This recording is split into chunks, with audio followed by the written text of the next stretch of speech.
పడలేనయా అని స్పృహ తప్పి పడిపోయాడు. ఆయన తలుచుకుంటే ఒక్కసారి సంకల్పం చేస్తే పంట పండేస్తుంది. కానీ తన భక్తుడు పడవలసిన కష్టం తాను పడాలనుకున్నాడు. కైలాసంలో కొడుకులిద్దరినీ పిలిచాడు. ఒరేయ్ రండి అన్నాడు. విఘ్నేశ్వరుడు, సుబ్రహ్మణ్యుడు, ప్రమదగణాలు, పార్వతీదేవి అందరూ కలిసి భూమి మీదకి వచ్చారు. శంకరుడు స్వయంగా పంచె తీసి పైకి పెట్టి గోచి పోసి కట్టాడు. నాగలి పట్టాడు. నందీశ్వరుడు నాగలికి పట్టుకున్నాడు. ఆ గబ్బ ఆయన తలుచుకుంటే ఎంతసేపు భూమి దున్నేశాడు. పార్వతీదేవి విత్తనాలు చల్లింది. విఘ్నేశ్వరుడు కలుపు తీశాడు. సుబ్రహ్మణ్యుడు కోత కోశాడు. పంటంతా పండేసింది. తీసుకెళ్ళి ఆ గాదెలో పోసేశారు. గడ్డివాం వేసేశారు. తెల్లవారుతోంది, ఇంకా 2 అవుతోంది. నందుణ్ణి లేపాడు. నందనార్ చిదంబరం వెళ్ళన్నాడు. ఎలా వెళ్ళను, ఎలా పంట అన్నాడు. పండేసింది చేర్చేశామన్నాడు. నీ యజమానికి చెప్పి వెళ్ళిపో అన్నాడు.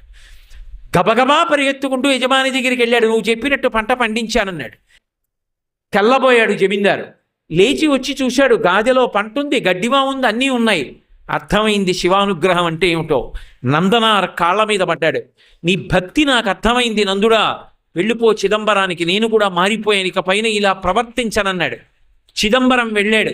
అర్చకులు ఆయన పట్ల చాలా కఠినంగా ప్రవర్తించారు. అగ్నిలో ప్రవేశించు, నీకు దేవాలయ ప్రవేశం చేయిస్తా ఉన్నారు. అగ్నిహోత్రాన్ని రగలిస్తే శివుడికి నమస్కారం చేసి అగ్నిలోకి వెళ్ళాడు. అగ్నిహోత్రం పుష్పమాల అయి ఆయన మెడలో పడింది. శంకరుడి దగ్గరికి వెళ్ళి నటరాజస్వామిని చూస్తూ ఆనందపడిపోయాడు. ఆ సంతోషంలో చూస్తుండగా నందునిలో ఉన్న తేజస్సు వెళ్ళి నటరాజస్వామి యందు ఐక్యం అయిపోయాడు. కారుణ్యామృతవర్షిణం, ఆయన దయకి హద్దుందా? ఆయన్ని నమ్ముకున్నవాడు పాడవుతాడా? సర్వకాలముల యందు తన భక్తుణ్ణి కాపాడుకుంటూనే ఉంటాడు. అవసరమైతే దెబ్బలు తింటాడు. ఒకప్పుడు తినలా. అర్జునుడు పాశుపతాస్త్రం కోసం వెళ్ళాడు. పాశుపతాస్త్రం ఇచ్చేయడం తేలిక, కానీ పాశుపతాస్త్రం పట్టుకోవాలి అంటే గొప్ప తేజస్సు ఉండాలి. అందుకే తాను అర్జునుణ్ణి కౌగిలించుకోవాలి. దానికి మిష పెట్టి మూకాసురుడన్న పంది మీద బాణం వేసినట్టుగా కావాలని యుద్ధం కల్పించుకొని ఒకళ్ళతో ఒకళ్ళు యుద్ధం చేసుకుంటూ మల్ల యుద్ధం చేసి గట్టిగా పట్టుకుని కింద పడేసి మీద పడేసి గుద్ది తాను గుద్దులు తిని తాను ఆఖరికి అర్జునుడి యొక్క గాంధీవ ప్రహారంతో దెబ్బతిని ఒక్కసారి ఆ అర్జునుడిని అంతసేపు ఒకళ్ళతో ఒకళ్ళు కౌగిలించుకుని కింద మీద పడి గుద్దుకున్నారేమో. అటువంటి పరమని శివుని యొక్క శరీరంతో శరీరం కలిసింది కాబట్టి అర్జునుని యొక్క శరీరం వజ్రతుల్యమైపోయి అంత శక్తివంతంగా నిలబడింది కాబట్టి కురుక్షేత్రంలో గెలిచాడు. అడిగితే వరం ఇచ్చాడా? అడగకపోయినా యుద్ధం పేరుతో అర్జునుడితో యుద్ధం చేసి అనుగ్రహించాడు. అందుకు కదూ అంతటి అర్జునుడు పొంగిపోయి శ్రీకంఠలోకేశ లోకోద్భవస్థాన సంహారహారి మురారి ప్రియా చంద్రధారి మహేంద్రాది బృందారకానంద సందోహ సంధాయి పుణ్యస్వరూప విరూపాక్ష దక్షాత్వరధ్వంస కాదేవ నీదైన తత్వంబు భావించి బుద్ధి ప్రధానంబు కర్మంబు విజ్ఞానం అధ్యాత్మ యోగంబు సర్వక్రియాకారణం వచ్చు నానా ప్రకారంబులన్ బుద్ధిమంతులు విచారించచో నిన్ను భావింతు ఈశాన సర్వేశ్వర సర్వసర్వజ్ఞ సర్వాత్మక నిర్వికల్ప ప్రభావ భవానీపతి నీవు లోకత్రయీవర్తనంబుల్ మహావాజు కాదగ్ని సోమార్కతోయంబులంజేసి సంసార చక్రి క్రియాయంత్రవా హుండవైతాది దేవాదిదేవా మహాదేవా నిత్యంబు నత్యంత యోగస్థితి నిర్మల జ్ఞాన దీప ప్రభజ్వాల విధ్వస్త నిస్సార సంసార మాయాంధకారోల్జిత క్రోధ రాగాది దోషుల్ యతీంద్రుల్ యతాత్ముల్ భవత్పాద పంకేరుహత్యాన డిండీర ధారానుభూతిన్ సదా తృప్తిలైరవ్యయా భవ్యసేవ్యా భవా భర్క భట్టారకా భార్గవాగచ్చ కుక్షాది నానాముని స్తోత్ర దత్తావధాన లలాటేక్షణోగ్రగ్ని భస్మీకృతానంగ భస్మానులిప్తంగ గంగాధర నీ ప్రసాదంబులన్ సర్వగీర్వాణ గంధర్వులున్ సిద్ధ సాధ్యోరగేంద్ర మహేంద్రాదులున్ శాశ్వతైశ్వర్య సంప్రాప్తులైరి ఈశ్వర విశ్వకర్త సురాభ్యర్చిత నాకు అభ్యర్థితంబుల్ ప్రసాదింపు కారుణ్యమూర్తి త్రిలోకైకనాథ మహాదేవదేవ నమస్తే నమస్తే నమః అని కాళ్ళ మీద పడ్డాడు. అప్పుడు పాశుపతాస్త్రాన్ని అనుగ్రహించాడు. కారుణ్యామృతవర్షిణం, ఆయన యొక్క దయకి హద్దు లేదు. మేఘం ఎలా వర్షించేస్తుందో ఆయన అలా వర్షించేస్తాడు. ఆయన ఎలా వర్షించేస్తాడో ఆ తల్లి అలా వర్షించేస్తుంది. భ్రమరాంబది అదే లక్షణం. అందుకే సౌందర్యలహరిలో శంకరాచార్యులు వారు అంటారు, అవిద్యానామంతస్తిమిరమిహిరో ద్వీపనగరి జడానాం చైతన్య స్తబక మకరంద శృతిధిరి దరిద్రాణం చింతామణి గుణనికా జన్మజలధౌ నిమగ్నానాం దంష్ట్రా మురళిపు వరాహస్య భవతి అంటారు. కటిక అజ్ఞానంలో కటిక చీకట్లో ఉన్నవాడికి సూర్యోదయం ఎలా ఉంటుందో అలా జ్ఞానం ఇవ్వగలిగినటువంటి తల్లి ఆ భ్రమరాంబ. ఆ తల్లి జడానాం చైతన్య స్తబక మకరంద శృతిఝరి, జడత్వంతో ప్రతిస్పందన శక్తి లేకుండా పడి ఉండేటటువంటి వాళ్ళలో చైతన్యాన్ని నింపడంలో ఆమెయే సాటి. దరిద్రాణం చింతామణి గుణనిక, ఎంత దరిద్రుడైనా ఆవిడ నామములున్నాయే లలితా సహస్రనామాలు, లలితా అష్టోత్తరం, ఉమా అష్టోత్తరం, అవి చింతామణి గుణనిక, చింతామణి పేరు ఆవిడ నామాలు. ఒక్క నామం చాలు. జన్మ జలధౌ నిమగ్నానాం దంష్ట్రా మురరిపువరాహస్య భవతి. ఒకనాడు సముద్రంలో మునిగిపోయినటువంటి భూమిని పైకి ఎత్తడంలో ఆదివరాహస్వామి యొక్క కోర ఎటువంటిదో, జనన మరణ చక్రమునందు పుట్టి చచ్చి తిరుగుతున్నటువంటి వాణ్ణి పైకెత్తి మోక్షం వైపుకి నడిపించడంలో అమ్మవారి యొక్క పాద ధూళి అటువంటిది. అంత గొప్ప తల్లి ఆమె. కారుణ్యామృతవర్షిణం, ఆయనకి ఏ లక్షణమో ఆవిడది అదే లక్షణం. భ్రువౌ భుగ్నే కించిత్ భువన భయభంగ వ్యసనిని అంటారు శంకరాచార్యుల వారు. అమ్మవారుట ఇలా ఉంటుంది ఎప్పుడు. ఎందుకు కనుబొమలు ముడియడం అంటే కోపం వల్ల కాదుట, ఆలోచిస్తూ ఉంటుంది. నాకేదో జ్ఞాపకం రాలేదనుకోండి, ఇలా అంటాను, ఇలా కళ్ళు మూసుకొని ఆలోచిస్తాను. అమ్మవారు కళ్ళు ముయ్యదు. ఎందుకు ముయ్యదు అంటే ఉన్మేష నిమిషోత్పన్న విపన్న భవనావళి, ఆవిడే కళ్ళు మూస్తే లోకాలన్నీ లయమైపోతాయి. కాబట్టి ఇలా కనుబొమలు ముడేస్తుంది. ఎందుకు ముడేయడం అంటే, అయ్యో వీడికి బుద్ధినిచ్చానే, అమ్మా అని ఒక్కసారి పిలిస్తే నేను రక్షిస్తాను కదా, వీడు ఎందుకురా అమ్మా అని నన్ను పిలవడం, ఎంతసేపు ఆ కష్టపడుతూ అలా ఏడుస్తూ కూర్చుంటాడే, నన్ను నమ్మి అమ్మ అని పిలిస్తే నేను కాపాడనా. ఆవిడని నమ్మి ఒకసారి పిలిచాడా, ఆవిడ లోకంలో ఎంతమందిని ఆదుకుంది. ఒకప్పుడు కాళిదాస మహాకవి పరమ మూర్ఖుడై ఉన్నటువంటి సమయంలో అమ్మవారు వస్తే విద్యాదానం అడిగితే వెంటనే నాలుక తీసి ఆ బీజాక్షరములు వ్రాసినంత మాత్రం చేత తల్లిని చూడగానే మాణిక్య వీణాం ఉపలావయంతీం మదాలసాం మంజులవగ్విలాసాం మహేంద్ర నీలజ్యుతి కోమలాంగీం మతంగ కన్యాం మనసాస్మరామి చతుర్భుజే చంద్రకళావతంసే కుచోన్నతే కుంకుమరాగశోణే పుండ్రేక్షు పాశాంకుశ పుష్పబాణహస్తే నమస్తే జగదేకమాతః అంటూ ఆ రోజున శ్యామలాదండకం చేసి కీర్తించలా. ఒకప్పుడు జంబుకేశ్వర క్షేత్రంలో వరదన్ అనేటటువంటి వంటవాడు కూర్చుని ఉండగా అమ్మవారు నడిచి వెడుతోంది, అఖిలాండేశ్వరి. అకస్మాత్తుగా అమ్మవారు ఎడుతుంటే ఆవిడ పాదముల వంక చూసి తెల్లబోయాడు. ఆ కూర్చున్నవాడు అని ఉండిపోతే ఆవిడ నోట్లో తాంబూలపు పిడచ తీసి నోట్లో పెట్టింది. కాలమేఘన్, నల్లమబ్బు ఎలా వర్షిస్తుందో ఆయనకి కవిత్వం అలా వచ్చేసింది. అంత గొప్ప మహాకవి అయిపోయాడు. ఒకప్పుడు కాంచీపురంలో కామాక్షి పరదేవత నడిచి వెళ్ళిపోతుంటే పుట్టుక మూగవారు మూకశంకర్లు అక్కడ కూర్చుని ఉన్నారు. అమ్మవారిని చూసి ఇలా అన్నారు, నోట్లో తాంబూలపు పిడచ తీసి పెట్టింది. అంతే, ఆ తాంబూలపు పిడచ నవిలిలా చూశారు. అమ్మవారి పాదాల వంక చూసి 100 శ్లోకాలు చెప్పారు, పాదారవింద శతకం. అమ్మవారిని స్తోత్రం చేశారు, స్తుతి శతకం. అమ్మవారి గొప్పతనం చెప్పారు, ఆర్యా శతకం. ఆవిడ చిన్న నవ్వు నవ్వింది. ఆ చిరునవ్వు మీద 100 శ్లోకాలు చెప్పారు, మందస్మిత శతకం. అమ్మవారు ఇలా చూసింది. ఆ పొట్టి చూపు మీద చెప్పారు, కటాక్ష శతకం. 500 శ్లోకాలు చెప్పారు, మూక పంచశతి. ఆ తల్లి అనుగ్రహించలా, ఎంతమందిని అనుగ్రహించింది. ఇప్పటికీ ఆవిడ అనుగ్రహానికి మారుపేరుగా 2 క్షేత్రాలు ఉన్నాయి, తిరుక్కడయ్యూర్, కాంచీపురం. తిరుక్కడయ్యూరులో ఆ అభిరాముడు అనబడేటటువంటి పేరు కలిగినటువంటి ఒక మహాభక్తుడు అమ్మవారిని ధ్యానం చేస్తూ కూర్చున్నాడు. పౌర్ణమి నాటి చంద్రబింబం ఎలా ఉంటుందో అలా అమ్మవారి ముఖాన్ని మనసులో ధ్యానం చేస్తున్నాడు.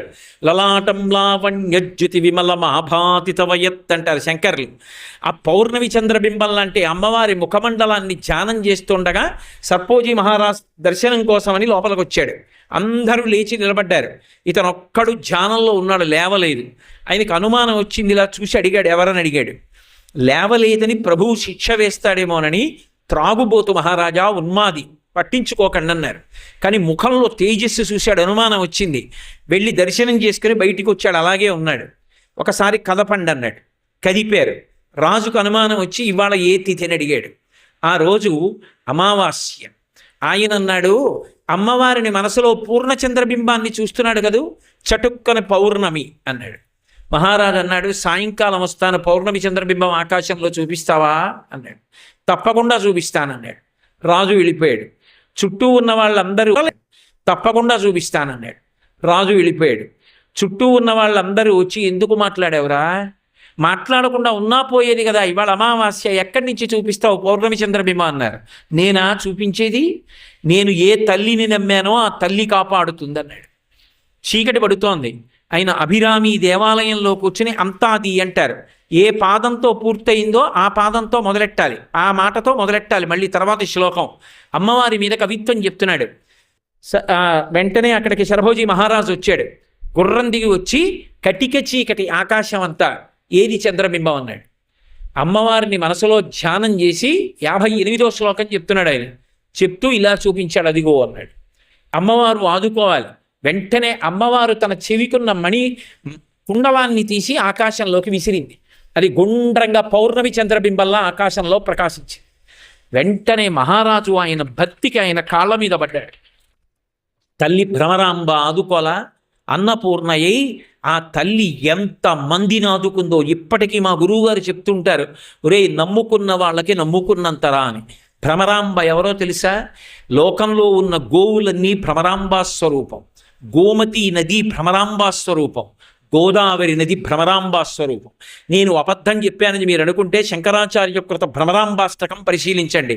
గాం గౌతమీం గోమతీం కన్యాపూజన సుప్రసన్న హృదయాం గంధాక్షతాలంకృతాం అని శంకరాచార్యుల వారు అమ్మవారిని స్తోత్రం చేశారు. గాం, గోవులన్నీ కూడా అమ్మవారి రూపం. ఆవు ఉంది కాబట్టి, ఆవు యొక్క పేడ ఉంది కాబట్టి భూమి శుద్ధి చేసి యజ్ఞం చేస్తున్నాం. యజ్ఞాలు చేశాము అంటే భ్రమరాంబ అనుగ్రహం. పంచగవ్యం దొరుకుతోంది అంటే ఆవిడ అనుగ్రహం. మల్లికార్జునుడి మీద చెంబుడు ఆవు పాలు పోస్తున్నామంటే గోరూపంలో పాలిస్తున్నది ఆవిడే. గోవులు ఎక్కడున్నాయో అక్కడ భ్రమరాంబ ఉన్నది. గోవులన్నీ భ్రమరాంబా స్వరూపం. గోదావరిగా ప్రవహించి కొన్ని లక్షల ఎకరాల్ని సాగు చేయడానికి, అన్నం తినడానికి కావలసిన అవకాశం ఇస్తున్నది భ్రమరాంబ. ఆ తల్లి గోదావరిగా ఉంది. గోమతి అని రామాయణంలో చెప్తారు. ఆ నదీ తీరంలో గోవులు గుంపులు గుంపులుగా తిరుగుతుంటాయి. రాముడు గోమతీ నది దాటుతాడు.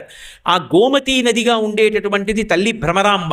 ఆ తల్లి పరమ కారుణ్యంతో వచ్చినా రాకపోయినా, నమస్కారం చేసినా చేయకపోయినా, ఆవిడ పాదాల మీద ఇంత కుంకం వేసినా వేయకపోయినా అంతమందికి అన్నం పెడుతోందే, అంతమందికి పుణ్యం కలగడానికి ఆవు రూపంలో ఉండి పాలిస్తే కదూ తెచ్చి మల్లికార్జునుడి మీద వేసి మనం పుణ్యం మూట కట్టుకుంటున్నాం.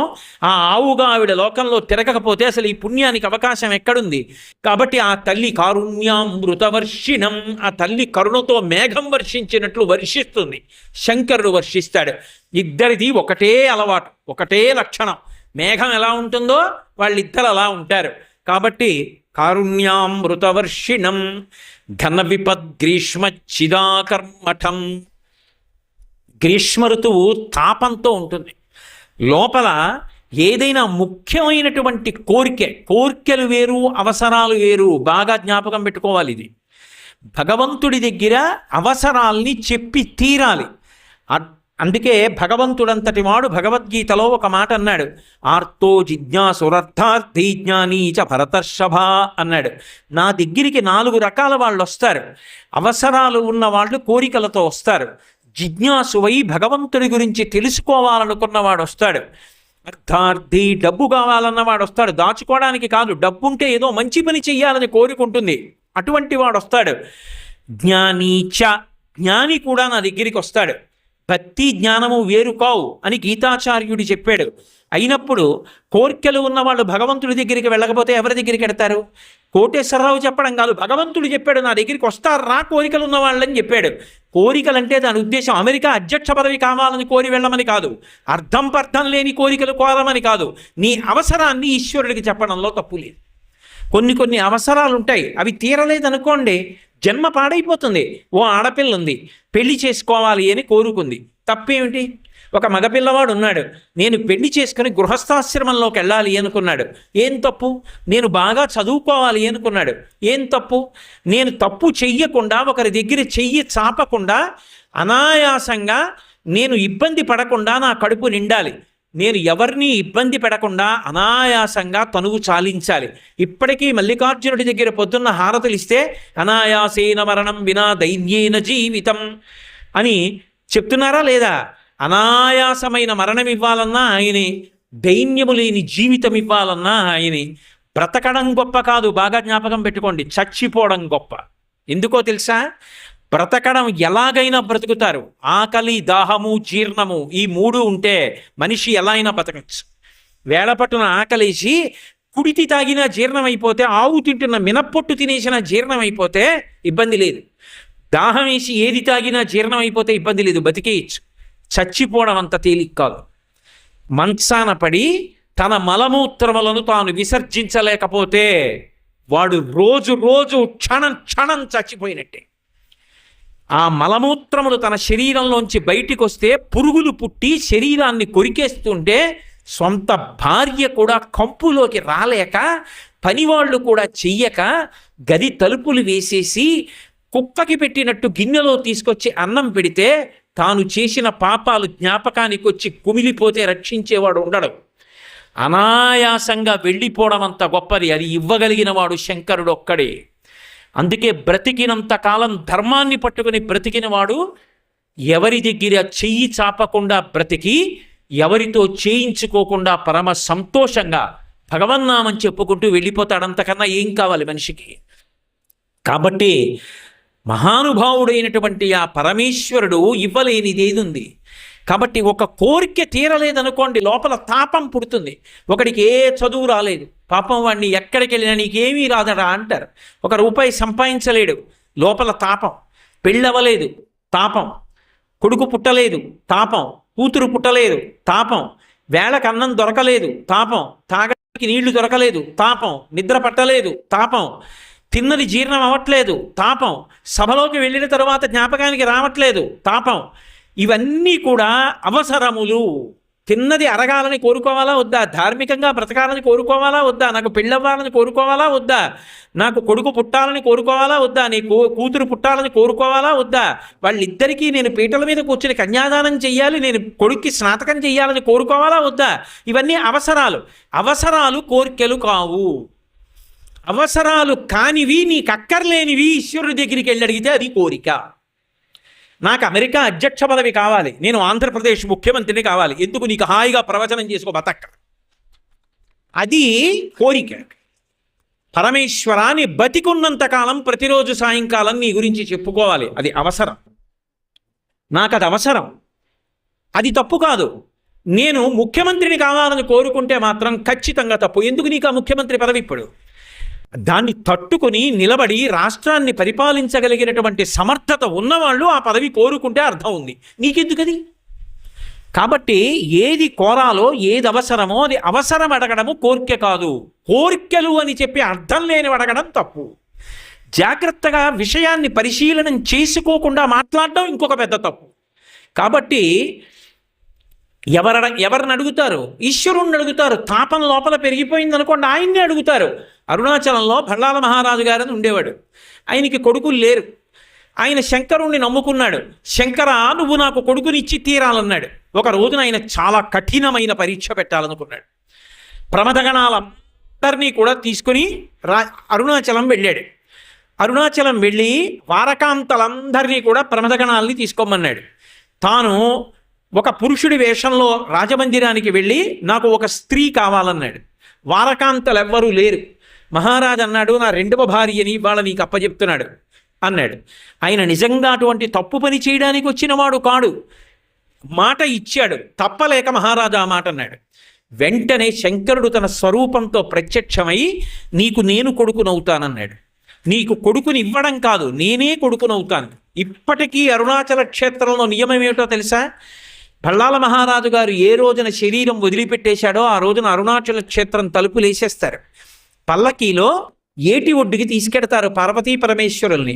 కొడుకు కోడలు కూర్చుని తద్దినం ఎలా పెడతారో అలా అన్ని పార్వతీ పరమేశ్వరుల చేతులకు తగల్చి పిండాలు పెడతారు భళ్ళాల మహారాజు గారికి. తద్దినం అయిపోయిన తర్వాత పల్లకీలో మళ్ళీ లోపలికి వెళ్ళిపోయి తలస్నానం చేసి దేవాలయంలోకి వెళ్ళిన తర్వాత తలుపులు తీస్తారు. ఇప్పటికీ ఆ రాజు తనని నమ్ముకున్నందుకు కుడికై తద్దినం పెడుతున్నాడు. ఆయన తప్ప తీర్చగలిగిన వాడెవరు? ఆయన తప్ప తాపాన్ని పోగొట్టగలిగిన వాడెవరు? నీకు ఆర్తి కలిగినప్పుడు ఆ ఆర్తి తీర్చగలిగిన వాడు ఆయన ఒక్కడే. ఆయనని మించినవాడు లేడు. తీర్చగలిగిన వాడు ఆయన ఒక్కడే. ఆయనని మించినవాడు లేడు. ఆయనకి చెప్పు, ఆయన ఎవరి మనసునైనా మార్చి నీ కోరిక తీరేటట్టు చెయ్యగలడు. నీ కోరిక అంటే అది అవసరమైనప్పుడు, అందులో ఏమీ దోషం లేదు. కాబట్టి ఆ తాపాన్ని పోగొడతాడు కనుక అది ఎంతవరకు అంటే శంకరాచార్యులు వారే శివానంద లహరిలో అసలు దానికి ఎందుకు ఆ పేరు పెట్టారో చెప్తూ ఓ శ్లోకం చేశారు. గళంతి శంభోత్వచ్చరిత తరితక్కిల్ బిషరజో దళంతి ధీకుల్యాశరజు పతంతి విజయతాం దిశంతి సంసార భ్రమణ పరితాపోపశమనం వసంతి మచ్చేతో హతభువి శివానందలహరి అన్నారు. సంసార భ్రమణ పరితాపోపశమనమును కల్పించగలిగిన వాడు ఎవరంటే పరమశివుడు. అటువంటి పరమశివుడు ఎటువంటి తాపాన్నైనా పోగొడతాడు. మేఘము గ్రీష్మ ఋతువులో ఉన్న తాపాన్ని ఎలా పోగొడుతుందో, ఒక కష్టము వలన కలిగినటువంటి తాపాన్ని పరమశివుడు ప్రార్థన చేసినప్పుడు అనుగ్రహించి పోగొట్టగలడు. అందుకని ఘన విపద్గ్రీష్మ చిదాకర్మటం కారుణ్యామృతవర్షిణం ఘన విపద్గ్రీష్మ చిదాకర్మటం విద్యాసస్య ఫలోదయాయ. విద్య అన్న మాటకు అర్థం ఏమిటంటే విద్ అన్న ధాతువులోంచి వచ్చింది, తెలుసుకొనుట. చదువు ఎందుకు చదువుకుంటారు? ఏది తెలుసుకోవాలో అది తెలుసుకోవడానికి చదువుకోవాలి. అంతేకాని అది తెలియలేదనుకోండి ఆ చదువు నిరర్థకంబు. ఏది తెలియాలి? పరమేశ్వరుడు తెలియాలి. ఎలా తెలియాలి? ఏదో నేను ఉపన్యాసం చెప్పినట్టుగా నోటితో చెప్పడం కాదు, అది బ్రహ్మానందంగా అనుభవంలోకి రావాలి. ఇక్కడే పరమేశ్వరుణ్ణి అనుభవించాలి. కన్నులు మూసుకొని పద్మాసనం వేసుకొని కూర్చుని లోపలికి ప్రయాణం చేస్తే ధ్యానంలో ఇక్కడే ఉన్నటువంటి శంకర సాక్షాత్కారమై ఆ బ్రహ్మానందానుభవంలో తాను మునిగి తేలాలి. అలా తేలగలిగిన నాడు తాను చదువుకున్న చదువు సార్థక్యాన్ని పొందింది అంటారు. ఎంత చదువుకున్నా అలా ధ్యానం వైపుకి వెళ్ళలేనప్పుడు, అలా భగవంతుణ్ణి అంతటా చూడలేనప్పుడు ఆ చదువుకి ప్రయోజనం లేదు. మనం చూడండి, భగవంతుడికి అభిషేకం చేస్తాం. చేసేటప్పుడు ఒక మాట అంటాం, నమచ్చోరాయచ శిష్ప్యాయచ భైమ్యాయచ శిఖత్యాయచ ప్రవాహ్యాయచ అంటాం. మంచిదే, బతికున్నంతకాలం అభిషేకం చేయడం ఒకెత్తు, తప్పని నేను అంటలేదు. కానీ నిజంగా ఒక దొంగలో పరమేశ్వరుణ్ణి చూసిన వాడవు నువ్వు కాగలిగితే అప్పుడు నువ్వు చదువుకున్న చదువు నీకు పరబ్రహ్మ దర్శనానికి ఉపయుక్తమైంది. భగవాన్ రమణులు ఆశ్రమంలో ఉండగా దొంగలు వచ్చారు. ఆయనకున్నది చిన్న పూరిపాక, ఆయనకున్నది కాదు, పాక వేస్తే అందులో ఉన్నారు. ఆయన వచ్చి తలుపు కొట్టారు. ఆయన తలుపు తీశారు. స్వాగతం, రండి, మీరెవరన్నారు? వాళ్ళన్నారు, మేము దొంగలం అన్నారు. చాలా సంతోషం. నమచ్చోరాయచ, నేను నమ్మని అరుణాచలేశ్వరుడు మీ రూపంలో వచ్చాడు, దొంగ రూపంలో ఉంటాడని ఎదురువేదం చెప్తోందిగా. నాకు అదృష్టం, ఇవాళ మీ సాక్షాత్కారమైంది, రండి లోపలికి, స్వాగతం అన్నారు. వాళ్ళన్నారు, బుద్ధిహీనుడా, దొంగలు వస్తే లోపలికి రమ్మంటా ఏంటి, భయపడి కేకలెయ్యాలి అన్నారు. ఆయన అన్నారు, నేను వెయ్యను, నాకు మీలో శివుడు కనపడుతున్నాడు అన్నారు. నీకు బుర్ర ఉందా లేదా? అలా తలుపు తీయకూడదు, వేసేయి, మేము తలుపు కొడతాం, నేను తీయను అని మీరు అరిచిన తర్వాత మేము తలుపు బద్దలు కొట్టి లోపలికి వస్తాం అన్నారు. ఎందుకు అవన్నీ? నేనే స్వాగతం చెప్తున్నాను కదా అన్నారు. మాకు జాబ్ సాటిస్ఫాక్షన్ ఉండాలా వద్దా? మేము దొంగతనం అంటే దొంగతనంలా చేస్తే మాకు సంతోషం, నువ్వు తలుపు తీసి మేము చక్క పెట్టుకుపోతే దొంగతనం ఏంటి, తలుపేయి అన్నారు. తలుపేశారు. వాళ్ళు తలుపులు కొట్టారు. ఆయన నమస్కారం పెడుతూ నిల్చున్నారు. ఇంతోటి తాటాకు తలుపుకి పెద్ద బలం ఉండాలేంటి, తోసేసి లోపలికి వచ్చేసారు. లోపలికి వచ్చేసిన తర్వాత ఆయన నమస్కారం పెట్టి నిల్చున్నారు. ఏం కావాలి మీకు? ఏముంటాయి ఆయన దగ్గర ఉండడానికి? 2 గోచీగుటలను ఓ చిన్న చెంబు ఉన్నాయి, మీకు అవి సంతోషం కలిగితే తీసుకోండి, శంకరుడికి ఇవ్వగలిగితే నా అదృష్టం, ఏం కావాలన్నారు. నువ్వు అలా మాట్లాడకూడదు, నువ్వు పారిపోవాలి, మేము ఎత్తుకుపోతాం అన్నారు. ఎందుకు పారిపోవడం? నేను అలా పరిగెత్తాను, నాకు మీలో శివుడు కనబడుతున్నాడు అన్నారు. అలా మేము ఒప్పుకోమన్నారు. ఓన్లేండి, తీసుకోండి, నేను బయలుదేరుతాను. నువ్వు పారిపోతుంటే మేము కొట్టాలన్నారు. మీకు అది సంతోషం అయితే కొట్టండి అన్నారు. వాళ్ళు పెద్ద కర్ర తీసుకుని ఆయన తొడల మీద, కాళ్ళ మీద కొట్టారు. ఇంతంత తట్లు తేలిపోయిన తర్వాత ఆయన వెళ్ళి అక్కడ అరుగు మీద కూర్చున్నారు. లోపలికి వెళ్ళి చూశారు, ఏముంది అందులో? ఆయన పెట్టుకునే గోచి ఒకటి, ఆరేసిన గోచి ఒకటి, కన్నాలతో తువ్వాలు ఒకటి, ఓ గిన్నె, అవే ఉన్నాయి అక్కడ. వాడికి ఎంత తోస్తే తీసుకున్నాడు. వాళ్ళు వెళ్ళిపోయారు. భగవాన్ రమణుల చుట్టూ కూర్చున్న వాళ్ళు అన్నారు, భగవన్ ఎంత దెబ్బలు కొట్టారు మిమ్మల్ని, మీ కాళ్ళ మీద తొడల మీద తట్లు తేరే. ఆయన గోచి పెట్టుకుని ఉండేవారు. మీరు అనుమతి ఇవ్వండి, మేము రాళ్ళు పట్టుకుని పరిగెత్తి దొంగల్ని కుమ్మేస్తామన్నారు. ఆయన అన్నారు, నేను ఒక్కొక్కప్పుడు అన్నం తింటున్నప్పుడు నా పళ్ళ కింద నాలుక పడుతుంది, నాకు బాధ కలుగుతుంది. నా పళ్ళు నాలుకను కొరికాయని పళ్ళని పీకేసుకోనా? ఓ నాలుక బుద్ధుండక్కర్లేదా? పళ్ళ మధ్య కిందకి వెళ్ళావని నాలుకని పీకేసుకోనా? పళ్ళు నావే, నాలుక నావే. నాకు దెబ్బలు తగిలాయని బాధపడుతున్న మీలోనూ శివుడు కనబడుతున్నాడు. నా దగ్గరికి వచ్చి దొంగ రూపంలో ఇవన్నీ తీసుకెళ్లిన వాళ్ళల్లోనూ నాకు శంకరుడే కనబడుతున్నారన్నారు. అది విద్య ఫలించడం అంటే. నువ్వు ఎన్నేళ్ళ అభిషేకం చేశావో మంచిదే, నీకు నిజంగా ఇలా నా వాచి తీసి అక్కడ పెట్టాను అనుకోండి, లోపలికి వెళ్ళి కాళ్ళు కడుక్కొచ్చేటప్పటికి ఎత్తుకుపోయాడు అనుకోండి, వెంటనే నేను వాచి ఎత్తుకుపోయిన దగ్గర ఉన్న మట్టి తీసి నా తల మీద జల్లుకునే నమచ్చోరాయచ దొంగ రూపంలో వచ్చి నాకు అవసరమని ఒకనాడు వాచి ఇచ్చాడు. నీకన్నా అవసరం ఉన్నవాడు ఉన్నాడు రా అని వాడి వస్తువు వాడు పట్టుకెళ్ళి ఎవడికో ఇవ్వడానికి పట్టుకెళ్ళాడు. దొంగ రూపంలో శివుడు మా ఇంట్లోకి వచ్చాడని నేను ఆ మట్టి తీసుకుని తల మీద వేసుకుని సంతోషపడిపోయి మిమ్మల్ని భోజనానికి పిలిస్తే నన్ను పెంచాడనుకున్నా ఆ రోజున నిజంగా నా విద్య ఫలించిందని గుర్తు. అది బ్రహ్మానుభవం అంటే. తప్ప కూర్చుని రుద్రం చెప్పడం తప్పని నేను అంటలేదు, అభిషేకం చెయ్యడం తప్పని నేను అంటలేదు. కానీ చెయ్యగా చెప్పగా అది నీ జీవితంలో అనుభవంలోకి రావాలి. ఆ అనుభవంలోకి రానప్పుడు ఎంత చదివితే మాత్రం ఉపయోగం ఏముంటుంది? అది చిట్ట చివర ఫలింపచేసేవాడెవరు అంటే అదిగో ఆ శంకరుడు. ఆయన అనుగ్రహంతో అది బ్రహ్మజ్ఞానానికి వెడుతుంది. విద్యాసస్య ఫలోదయాయ సుమనస్సంసేవ్య. ఇందాకేమన్నాను? సుమనస్కులు అంటే మంచి మనస్సు ఉన్నవారు, కర్షకులు, రైతులు అన్నాను మేఘం విషయంలో. ఇప్పుడు ఏమంటున్నాను? సుమనః అంటే దేవతలు. దేవతల యందు పక్షపాతం ఉన్నవాడు సుమనః. మంచి మనస్సు ఉన్నటువంటి భక్తుల ఎడల పక్షపాతం ఉన్నవాడు. భక్తి అనేటటువంటిది ఉందనుకోండి గుండెల్లో, ఆయన వాడెవరు అన్నది చూడడం. ఆయన గుండె వంక చూస్తాడు, అందులో భక్తి ఉందా అదొక్కటే ఆయనకు కావాలి. అందుకే నిన్న శంకరాచార్యుల వారు మనో రాజీవే భ్రమరాధిపో విహరతాం శ్రీశైలవాసి విభు అంటారు. గుండెల నిండా భక్తి ఉంటే ఆయన ఏం చేస్తున్నాడో చూడడు, ఆ భక్తిని చూస్తాడు. శంకరాచార్యుల వారే శివానంద లహరిలో ఒక శ్లోకం చేశారు. మార్గావర్తిత పాదుకా పశుపతే రంగస్య కూర్చాయతే గండూషాంబు నిషేచనం పురరిపోర్దివ్యాభిషేకాయతే కించిద్భక్షితమాంసశేష కబళం నవ్యోపహరాయతే భక్తి కిం నకరోత్యహో వనచరో భక్త్యావతంసాయకే. తిన్నడికి ఏం తెలుసు? ఒక బోయవాడు ఓ అడవి పందిని వేటాడాడు. స్నేహితులు అడవి పందిని కాలుస్తున్నారు. ఒరే ఒళ్ళంతా చెమట పట్టి మట్టి కొట్టుకుపోయిందిరా, స్నానం చేసి వస్తానని వెళ్ళాడు. కాళహస్తి దేవాలయం కనబడింది. లోపలికెళ్ళి చూశాడు. లోపలికెళ్ళి చూసేటప్పటికి శివలింగం ఉంది. అయ్యో స్వామి ఎప్పుడు తిన్నావో, నీకు అన్నం పెట్టాలనుకున్నాడు. పరిగెత్తుకుంటూ వెళ్ళాడు. అడవి పంది శరీరాన్ని కోశాడు, కాల్చిన దాన్ని. ఒక్కొక్క చోట ఉన్న మాంసపు ముక్క తీసి నవిలి చూశాడు. ఈ మాంసం బాగా రుచిగా ఉందని తన ఉమ్ముతో ఉన్న మాంసం ముక్క పట్టుకున్నాడు. ఈయనకు అలవాటు ఉంది, నీళ్లు పోసుకుంటే కానీ తినడం. ఎలా?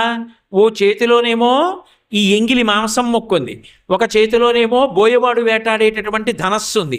అందుకని పుక్కిట పట్టాడు ఏట్లో నీళ్లు. శివాలయంలోకి వెళ్ళాడు. కూర్చాని మెత్తటి బ్రష్ వాడతారు. ఇప్పటికీ మధురై లాంటి క్షేత్రాల్లో ఆ నిర్మాల్యం తీస్తున్నటువంటి కూర్చ చూడొచ్చు.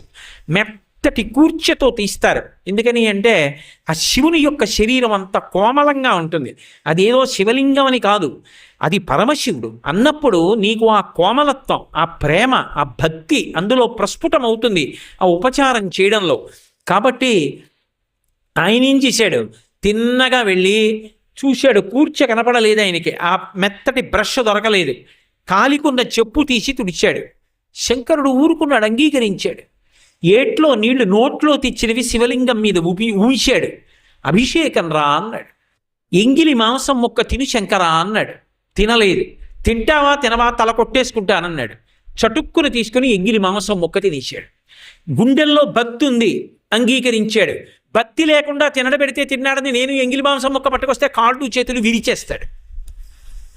భక్తితో చేస్తే ఆయనకేమీ తెలియదు, భక్తి ఉంది, అంగీకరించాడు. చేసిన ఏ పని అయినా భక్తితో చేయి, ఆయన సంతోషిస్తాడు.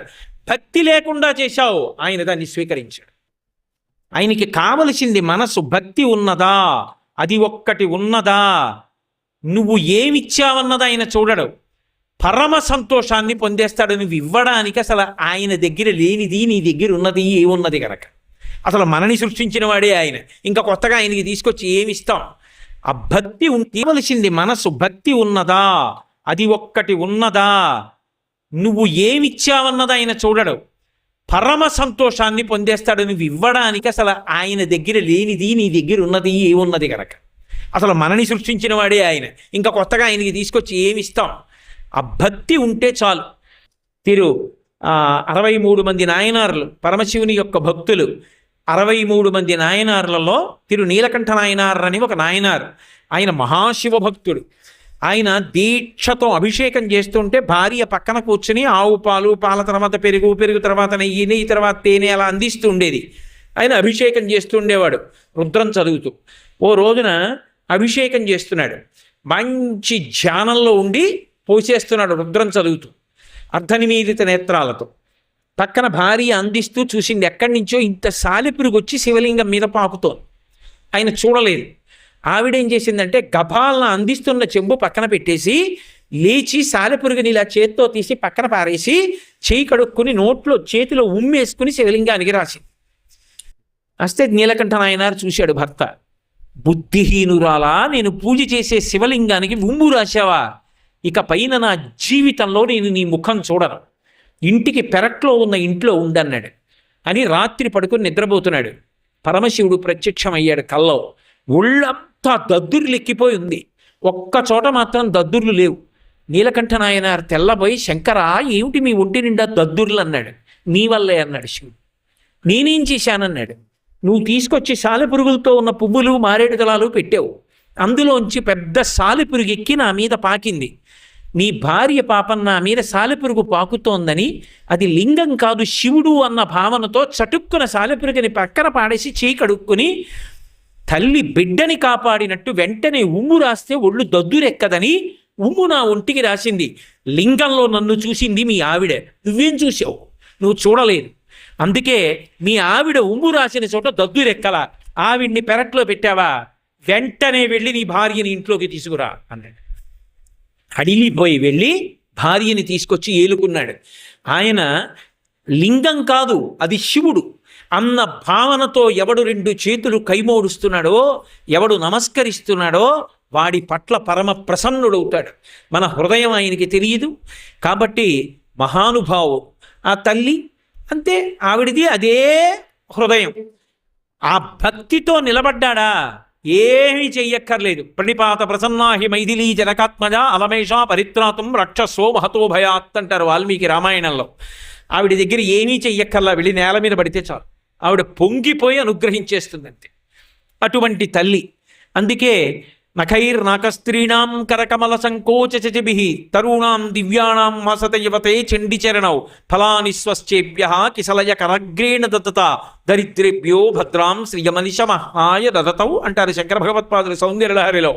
దేవతలైతే కల్పవృక్షాల దగ్గరికి వెళ్ళి ప్రత్యేకం ప్రార్థన చేసి అవి అంగీకరించి చిగురుటాకుల వంటి చేతులతో ఇస్తే పుచ్చుకోవాలి.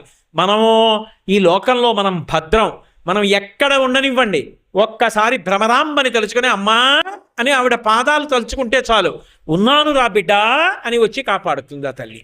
కాబట్టి మనకన్నా దేవతలు గొప్పవారా ఏమి?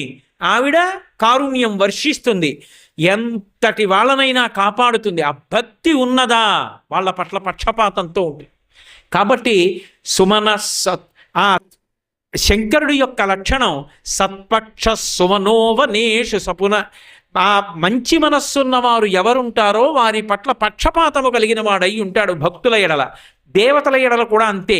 ఎప్పుడు వాళ్ళు లోకోపకారం చేస్తారు కాబట్టి కారుణ్యం మృతవర్షిణం ఘన విపద్గ్రీష్మచ్చిదాకర్మటం విద్యాసస్య ఫలోదయాయ సుమనః సంసేవ్యమిచ్ఛాకృతిం. మేఘం తనకిష్టం వచ్చిన రూపాన్ని తాను పొందుతుంది. పరమశివుడు 63 లీలామూర్తులు, తనకిష్టం వచ్చిన రూపాన్ని తాను పొందుతాడు. మనకి ఇటువైపు ఆచారం లేదు, కానీ మధురైలో ఇప్పటికీ ఆచారం ఉంది. సంవత్సరంలో 15 రోజులు 20 రోజులు ఉత్సవం కింద తీసుకుంటారు. నిత్యోత్సవం శివాలయంలో అక్కడ ఉత్సవం చేస్తారు. చేసినప్పుడు 63 లీలామూర్తుల్లో ఒక 15 లీలామూర్తులు వేస్తారు. ఏదో భిక్షాటనమూర్తి, పరమశివుడి యొక్క భిక్షాటనమూర్తి వెడుతుంది వాహనం మీద. నిజంగా భిక్షాటనమూర్తి ఎలా ఉంటాడో అలాగే శంకరుడి వేషధారి పెడతారు. వెళ్ళిన అది చూడ్డానికి ఎక్కడెక్కడి నుంచో వెళ్ళి 15 రోజులు మధురైలో ఉండిపోతారు. 63 లీలామూర్తుల్ని ప్రదర్శిస్తారు. ఊర్ధ్వతాండవమూర్తి, భిక్షాటనమూర్తి, నటరాజస్వామి, ఇలా 63 లీలామూర్తులు ఉన్నాయి ఆయనకి. ఒకటని ఏం చెప్పగలం? శివలింగం ఆయనే, నటరాజు ఆయనే, భిక్షామూర్తి ఆయనే, ఊర్ధ్వతాండవమూర్తి ఆయనే, ఉగ్రమూర్తి ఆయనే, కళ్యాణమూర్తి ఆయనే, సోమస్కందుడు ఆయనే, మల్లికార్జునుడు ఆయనే. ఎన్ని రూపాలు! ఒకటా రెండా? మేఘం ఎలా ఉంటుందో అలా అన్ని రూపాలలో ఆయనే ఉన్నాడు. నిజానికి నా కళ్ళ ముందు కనపడుతున్న మీ అందరూ కూడా శివస్వరూపాలే. సభాభ్య సభాపతిభ్యశ్చ భో నమో నమో అని యజుర్వేదం చెప్పట్లా? ఈ సభారూపంలో ఉన్నదంతా శివుడే. సభాపతిగా ఉన్న నేను శివుడే. శివుడు కానిదే ఉంది లోకంలో. ఇచ్ఛాకృతిం చించ.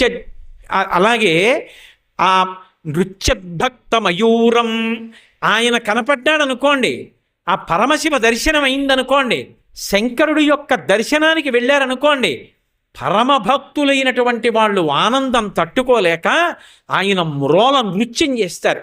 అందుకే సాధారణంగా శివుడికి జరిగేటటువంటి రాజోపచారాలలో నృత్యం అనేటటువంటిది అంత ప్రధానమైనటువంటి పాత్ర. శివాలయంలో నృత్యం జరిగితే ఆయన అంత సంతోషిస్తాడు. ఎందుకంటే ఆయన నటరాజు. ఆ భక్తులు ఆయన్ని చూసేటప్పటికి ఆనందం గుండెల్లో నిండిపోయి, నెమలి నల్లమబ్బుని చూస్తే ఎలా నృత్యం చేస్తుందో అలా వాళ్ళకి నృత్యం వచ్చా లేదా చూడరు. ఆనందంతో ఆ భగవన్నామని చెప్తూ ఎంత సంతోషంతో ఎలా ఆడతారో. అసలు మీరు అరుణాచలం, మధురై, చిదంబరం ఇలాంటి క్షేత్రాల్లో చూస్తే జై జయశంకర, హర హర శంకర, హర హర శంకర, జై జయశంకర అంటూ వాళ్ళు ఆనందంతో తాండవం చేసేస్తూ ఉంటారు. ఆ భగవంతుని యొక్క పేరు చెప్పేటప్పటికీ ఆనందం ఆపుకోలేక నృత్యం చేస్తారు భక్తులు. ప్రమదగణాలు నృత్యాలు చేస్తుంటాయి. అందుకే నృత్యద్భక్తం మయూరం, నృత్యద్భక్త మయూరం అంటే నెమళ్ళు ఎలా మేఘాన్ని చూస్తే నృత్యం చేస్తాయో అలా శంకరుణ్ణి చూసేటప్పటికి భక్తులు నృత్యం చేస్తారు. అద్రినిలయం, మేఘం కొండ మీద ఉంటుంది, శంకరుడు కైలాస పర్వతం మీద ఉంటాడు. కాబట్టి ఇద్దరికీ సమాన ధర్మం. అది కొండ మీద ఉంటుంది, ఈయన కైలాసంలో ఉంటాడు. కాబట్టి అద్రివాసి అంటే కొండ మీద ఉండేటటువంటి వాడు. అద్రినిలయం చించ జటామండలం. శంకరుడు తాండవం చేస్తుంటే ఆయన యొక్క జటలు ఊగుతాయి అటు ఇటు.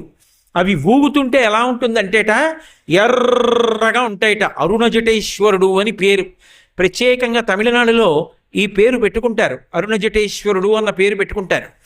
ఎర్రటి జడలు ఊగుతుంటాయి. అవి ఎలా ఉంటాయంటే మెరుపుల్లో ఉంటాయి. అందున ఆయన లేచి ఆడుతున్నప్పుడు అవి ఊగుతుంటే అందులోంచి ఒక జడని పెరికి కొట్టాడా, అందులోంచి శివాంశతో అద్భుతమైనటువంటి మూర్తులు వస్తాయి.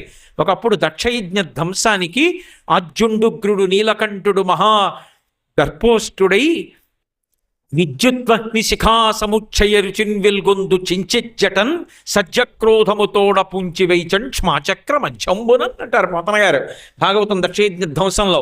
లేచి తాండవం చేసి ఆ ఊగుతున్న జటలలో ఒక జటని పెరికి కైలాస పర్వతం మధ్యలో కొట్టేటప్పటికి అందులో ఉంచి వీరభద్రుడు ఉదయించాడు. అందులో శ్రీశైల క్షేత్రంలో వీరభద్రుడు అనేక రూపాలతో పరివేష్టించి ఉంటాడు. బయలు వీరభద్రుడి దగ్గర నుంచి ఎంతమంది వీరభద్రులు ఉన్నారో ఇక్కడ.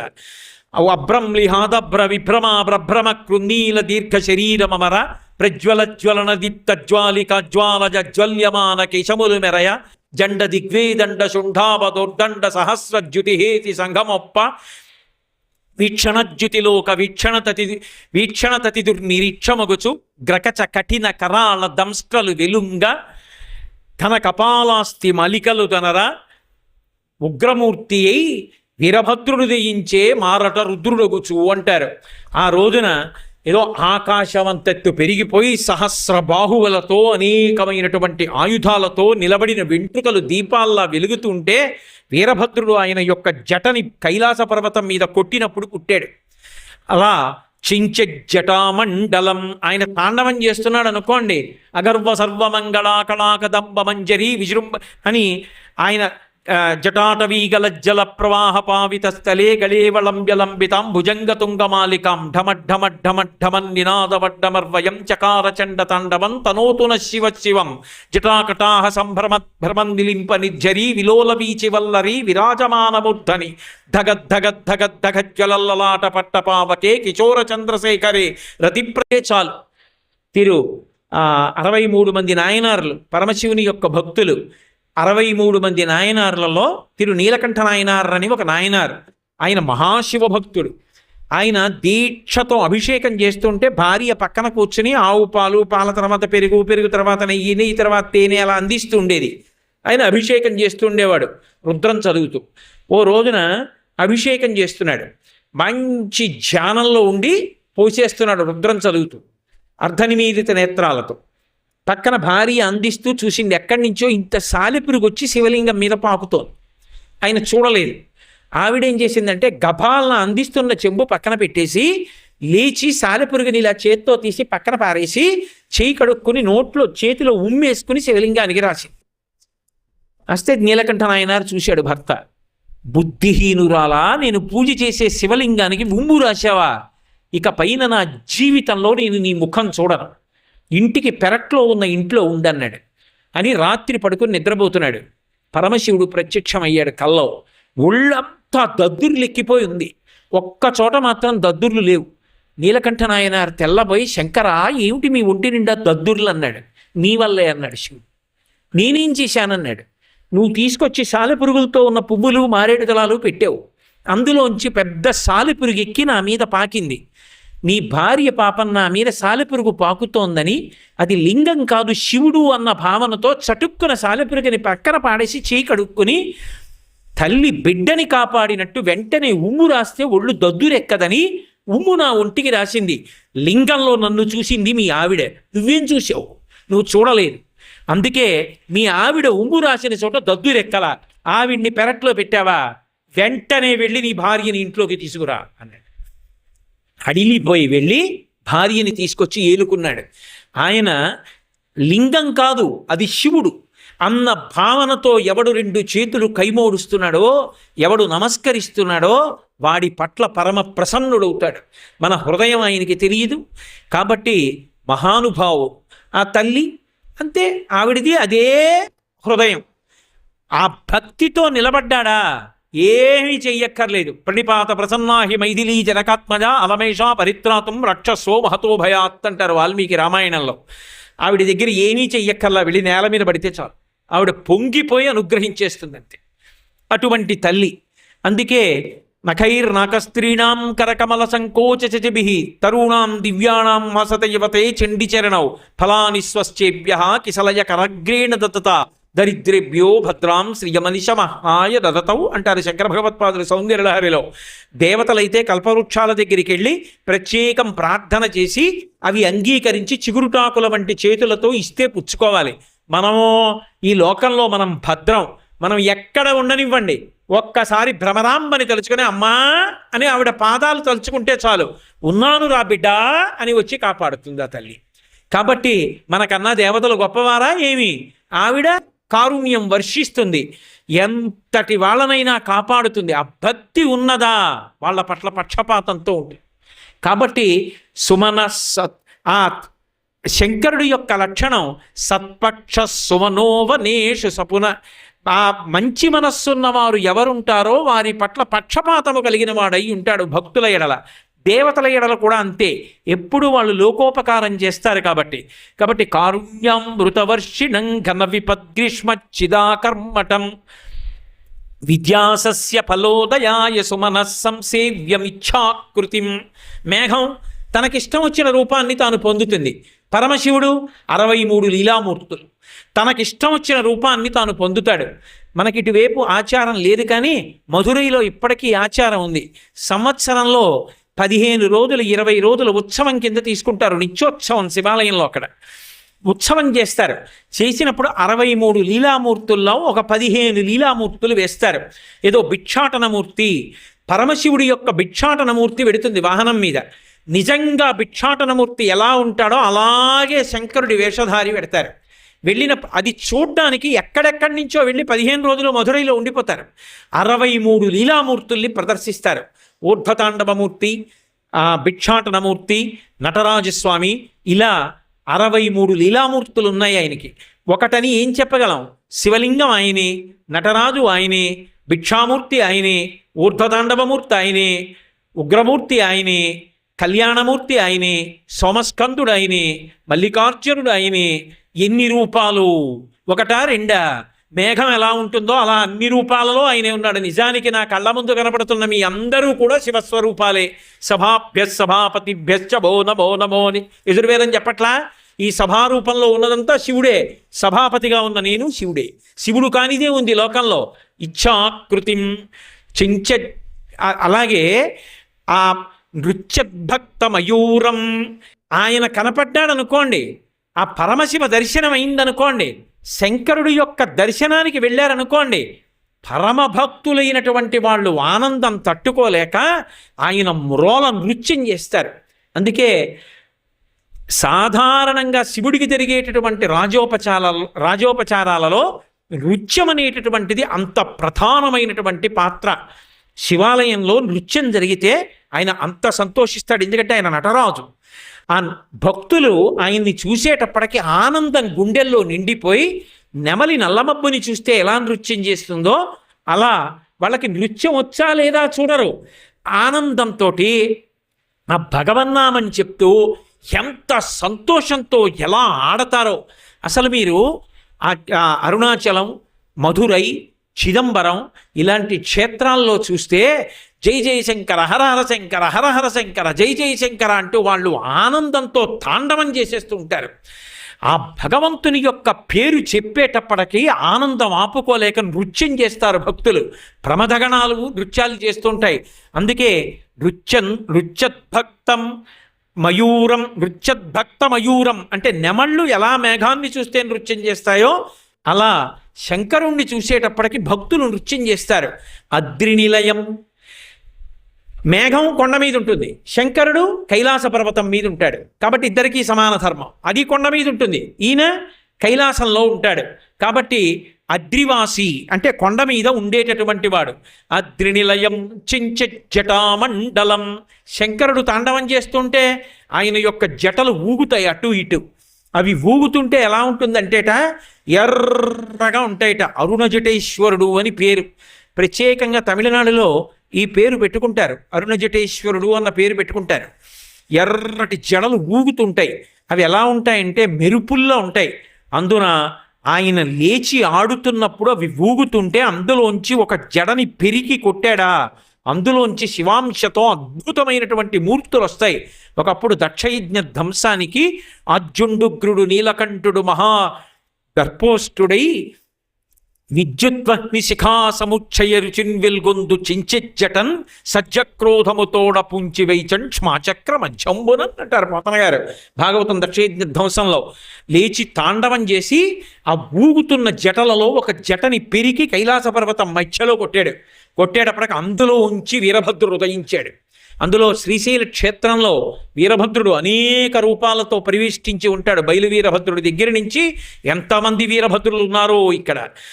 అభ్రంలిహాదభ్ర విభ్రమ భ్రభ్రమ కృందీల దీర్ఘ శరీరమర ప్రజ్వలజ్వలన దీప్త జ్వాలిక జ్వాలజ జ్వల్యమాన కేశములు మెరయ జండ దిగ్వేదండ శుంఠావదోర్దండ సహస్రజ్యుతిహేతి సంగమొప్ప వీక్షణజ్యుతిలోక వీక్షణతతి దుర్నిరీక్షమగుచు గ్రకచ కఠిన కరాళ దంస్ట్రలు వెలుంగ ఘన కపాలాస్తి మలికలు తనర ఉగ్రమూర్తి అయి వీరభద్రుడు దయించే మారట రుద్రుడగుచు అంటారు.